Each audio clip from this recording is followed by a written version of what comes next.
And I'm not going to give you a prediction, but I'm just going to say this, and I'm going to say it with my chest. Unlike Jaylen Brown, don't let us get one. Don't let us get one. All right, welcome back to a somber episode of Lockdown. It's a great day, mate. Is it really? Yeah. The Denver Nuggets have beaten Miami Heat in Game 1 of the NBA Finals. And, I thought we'd shake things up today. There's been a lot that's made about how no one is really watching the Denver Nuggets over the season. So I'm previewing the game with someone who hasn't watched. We watched every single game. I watch every single game. You're a casual today. So we're going to do it a little bit differently today. We're going to have Jono give me what the box score is telling him, and I'm going to give you my rundown of the game as well. So we'll get started. I think the biggest talking point, John, Jimmy Butler, for me, not aggressive enough. Yeah. I know he won't make the excuse, so I'm not going to make it obviously a dodgy ankle. But for me, in an NBA Finals Game 1, I need him to be more aggressive. And we talked about it in the preview. He needs to get to the rim. 100%, yeah. I feel like, especially as they're coming in as heavy underdogs, Jimmy's kind of got to set the tone early in the series, early in the game. And looking here, he took 14 shots in the whole game. I'd like to see that more around 20 to 25.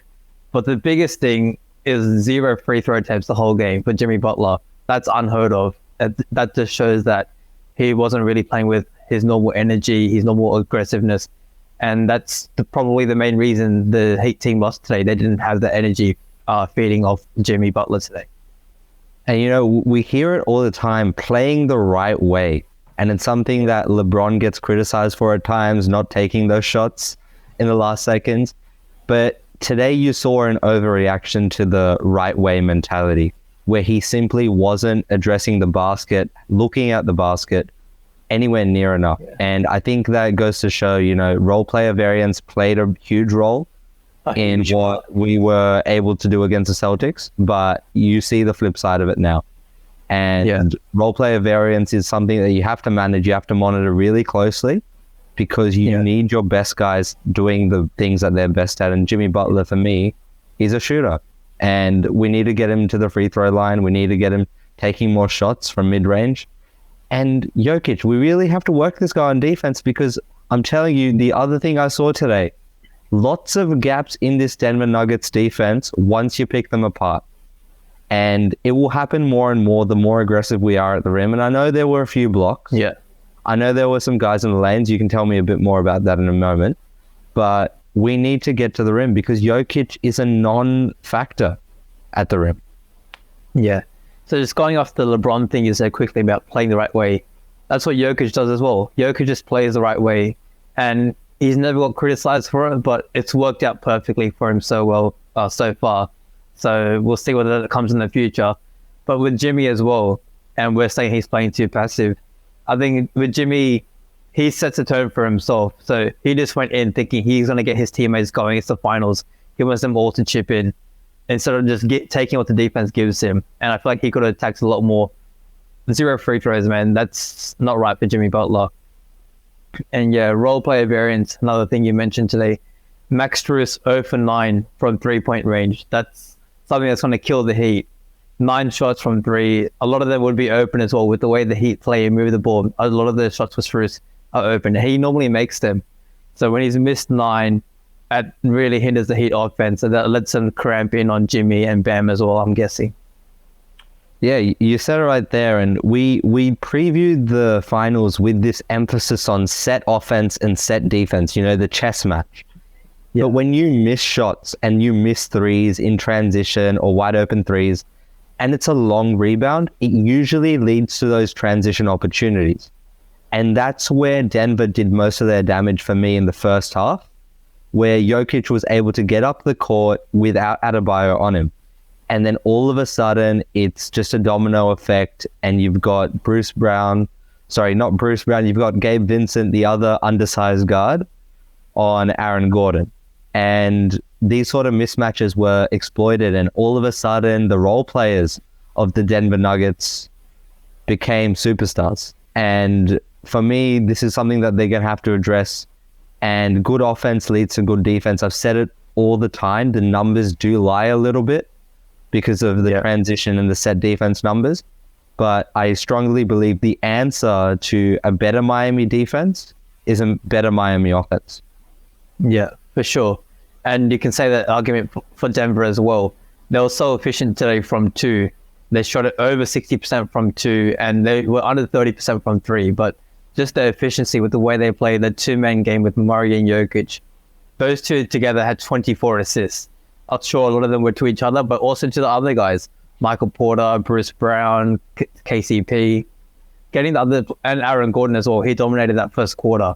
And just getting the rest of your players involved, but taking what the defense gives you, it just gets the team flowing nicely. And if no one's forcing anything, the way the Nuggets play, they're looking tough to beat.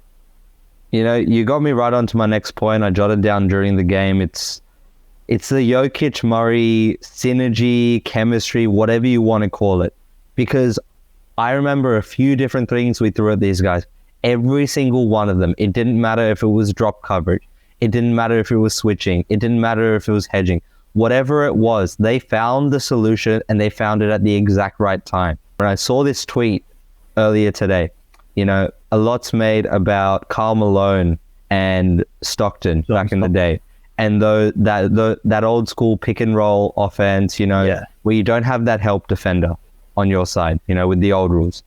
And the tweet basically said, well, these guys can play both of the roles. Jamal Murray's very comfortable screening for Jokic as well. He's very comfortable in the paint, making those tough shots under pressure.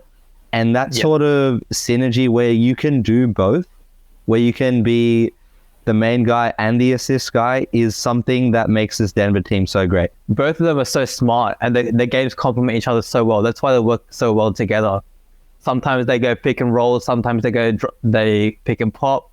It's a pocket pass. They screen for each other. They dribble handoff for each other. It's not just a basic pick and roll where center sets a pick for the guard to go. They do it for each other because they're both so smart at what they do. And going off that two-man game as well, both of them are such good passers. Obviously, Jokic is probably the best passer in the NBA.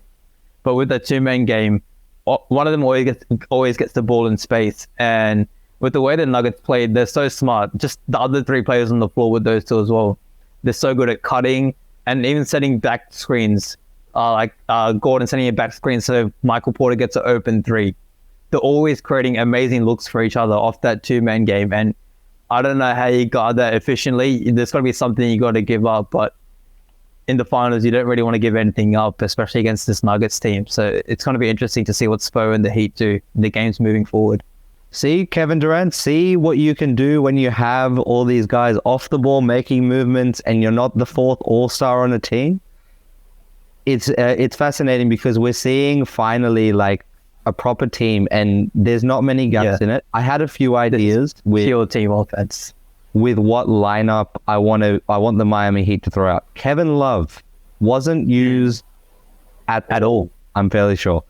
And I think that will be the next thing to replace those Cody Zeller minutes, because Cody Zeller looked out of place in the NBA Finals. I'm not going to lie, because do you match the bare minutes then with Jokic?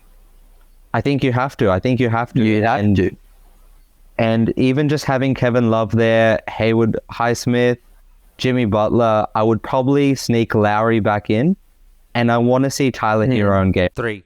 Because a lot's been made about Tyler Hero not being iffy, in these NBA Finals. But I think you just have to go for it, and you'd rather find out sooner rather than later if Tyler Hero has a big issue. You know, find out Game 2 with the first 5 minutes. If he's not up to pace, it's fine. You have your other guys.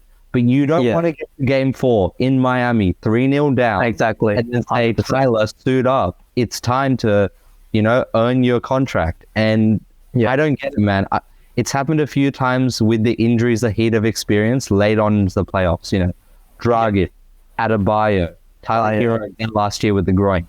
We've seen this story before, and I really hope Spo's able to get ahead of this one by finding out is he game ready. Training's not going to tell you that. Yeah, and with Hero as well, he's been participating in shoot-arounds even from last series as well. So I think injury-wise, he's ready to go. Game fitness is a big thing, especially with the altitude in Denver. But I think with the way the Heat played offense today, you do have to bring him back. You just not aggressive at all. Didn't have much threat, especially when you're missing shots from three, the open shots. You guys need someone who can create their own shot, and Tyler Hero is that guy for you guys. He's a 20-point per game scorer, and he seems like he'll be a great asset for you guys in this series if he can come and play at his normal ability at least. Yeah, I'm looking forward to it. Game 2, John. Denver Nuggets, Miami Heat. I'm going to throw it over to you for a quick prediction before we wrap up. Quick prediction. As much as Denver are playing well, I feel like the Heat will come out with a lot of energy in this game. I'm going to take the Heat in a close game by about 4 or 5 points. Yeah. And I'm not going to give you a prediction, but I'm just going to say this, and I'm going to say it with my chest. Unlike Jaylen Brown, don't let us get one. Don't let us get one. All right. Stay tuned. Stay locked in, guys. Subscribe for more. New episode next week.